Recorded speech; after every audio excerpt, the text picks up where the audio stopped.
when you drive this sort of mud, sand, it turns into clay and it becomes very, very compact and hard very, very quickly. And I was pulling chunks of this off the rock sliders on the nightly basis because it had just basically welded itself underneath the wheel arches. So we're on our way to Belchite, which is, link in the description, was one of these unique places when the landscape, when you drive through here, is this was one of these big Civil War stories of what happened around resistance. It's a fascinating place. If you ever get the chance to go there and see what it looks like, it's all gated off, but you can see what actually happened. You can see sort of churches with holes in it, bombed out, as the resistance was trying to resist what was going on with the government at the time of the Spanish Civil War in the late 30s. So after we had a trip around Belchite, we went back to Vuelta. And then yesterday, we were back on the plains. We did the monegros. We did the full length of a monegros right the way through. It's close to 60 miles, and you don't really touch any sort of tarmac. There's really small bits of section, but we were going through a lot of farmland, a lot of dust.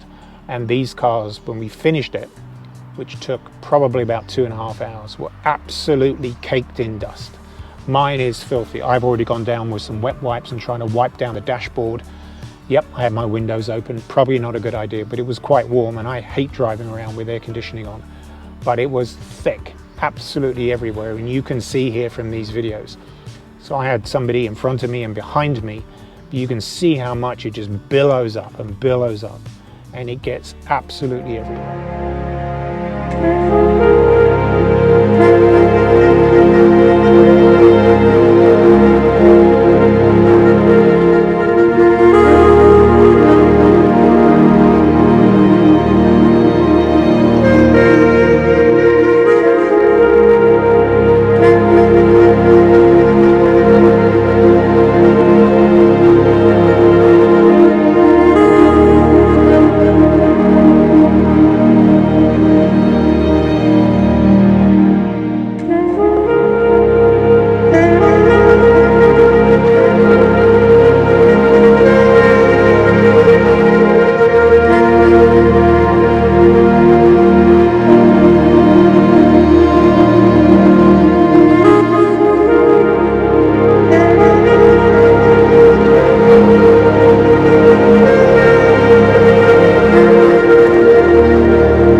is where I think it's quite amusing that people think that snorkels or high air intakes will actually help clean the air.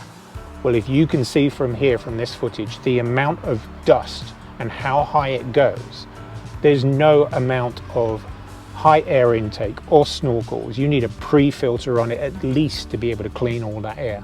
But all of air is just billowing up behind the back of the vehicle. So if you're driving close behind and you have a raised air intake, it's going in. There's nothing you can do about it. So that's why I don't have one. That's why I think they're useless, to be honest with you. But that entire trip through the monegros, by working our way through there, you can see again more diversity of landscape. It's very arable on that side of the monegros, which is north of Vuelta, and that's really where the second part of the monegros is. But again, it's very arable. You'll see a lot of farmland there. We pass many different tractors.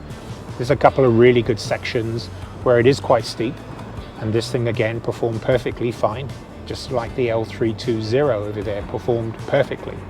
Brian's Discovery that was leading because I wanted a break. Perfect, easy, comfortable. Now these wouldn't be considered difficult. There are a couple of sections that we've done that we've all classified as difficult. So definitely the section that we did when we went through the pine forest, I said to the guys, rate that. They all said difficult.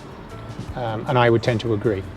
Most of the stuff we've done has been easy to moderate, but that one section we would classify as difficult.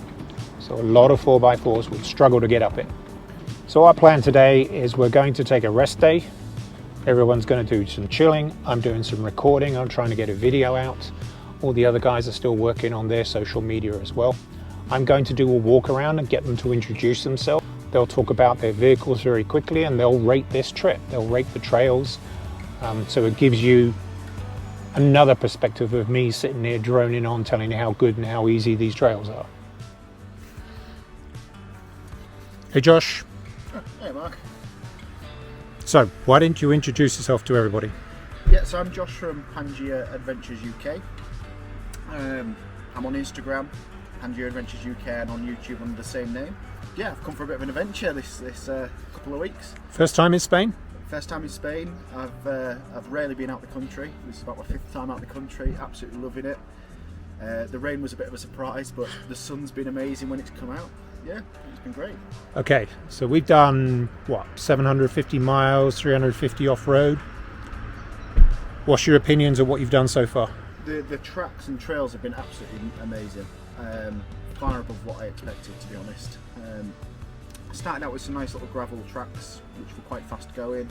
But once I got down to my favourite one so far, which was the dry riverbed, you started getting that technical ability in whilst having a really good adventure, and the team around us, that's all come work together on that trail, and absolutely loved it. So the dry riverbed is your favourite part of this? Yeah, it was amazing. It had a little bit of everything. Hard standing, really soft, big deep puddles, which you weren't expecting, and under dry riverbed.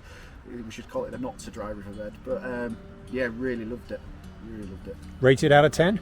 Oh, definitely a 10 out of 10. Come again? 100%. Highly recommend it. Great. Thanks, Josh. No problem. Hi, Brian. How you doing? I'm good, thank you very much. Like to introduce yourself? Yeah, I'm Brian from Camouflage Media. First time in Spain? Not first time in Spain, first time overlanding in Spain. And how have you found this trip? It's been amazing. The difference in scenery from valley to valley, from route to route, has been absolutely fantastic. We've covered deserts, mountains, forests, the plains, everything. Favourite trail so far? I think it would be the one when we were up about 6,000 feet up in the mountains south of Zaragoza in Teruel.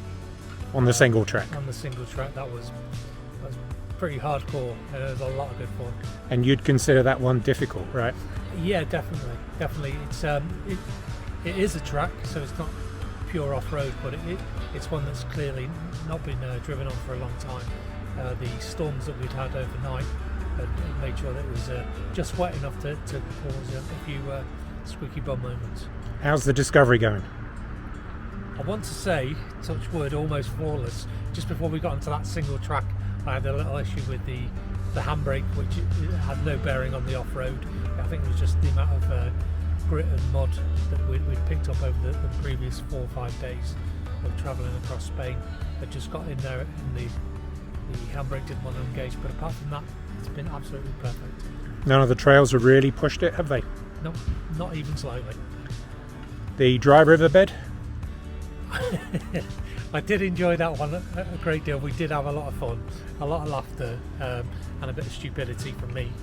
You know, all adds to the fun of the trip. Wasn't dry, was it? It definitely wasn't dry. Certainly the bits when I was leading on the dry riverbed, it was more of a fully flowing riverbed. Marks out of 10? For the whole trip? Yep. 11. Brilliant. Thanks, Brian. So we're going to take a chill day. We're just going to relax. We've done an awful lot of driving. We're well into 700 miles now, which at least 50% of that has been done off-road. We've done some fairly long hauls on tarmac to get to the places we need to, but we've been trying to cram a lot into a very, very short period of time. Tomorrow, we are going to be tackling the Smuggler's Trail, which is up behind my shoulder. We're going to go up and we're going to go back, and then we're heading to Isabina, and then we're going to start rapidly doing Isabina to Boltana. That's a pretty long run off-road, and once we do that, we'll go to Boltana, stop over there, camp there, and then work our way to Agüero, and then back to Luna and back close to where we started. And that will be the end of the trip. So the guys will be heading off to Santander, and I'm going to be heading south to Faro for 2 weeks, R&R on the Algarve. So as always, thank you very much for watching. I hope this has been of interest to you. If you like the video, please like the video, subscribe, plenty more content coming, thick and fast. You've seen the shorts pop up as we've tried to sort of deliver things for you. It's been quite difficult as we keep moving and moving and moving to not have one sort of place to be able to do this for you, but we've been popping content up. Go to Instagram, Overlanding Forward, 4WD, over there on Instagram if you want to see some pictures of what's going on, and all the other guys are down in the links in the descriptions as well on their channels. Go follow them along as well. They've got some excellent content. They're clearly better at Instagram than I am. So there's always some excellent photos that they post of their vehicles on these trips. So again, thank you very much for watching. Please, if you like the video, please share your videos. More people, the better. Subscriber count going way up, which is excellent.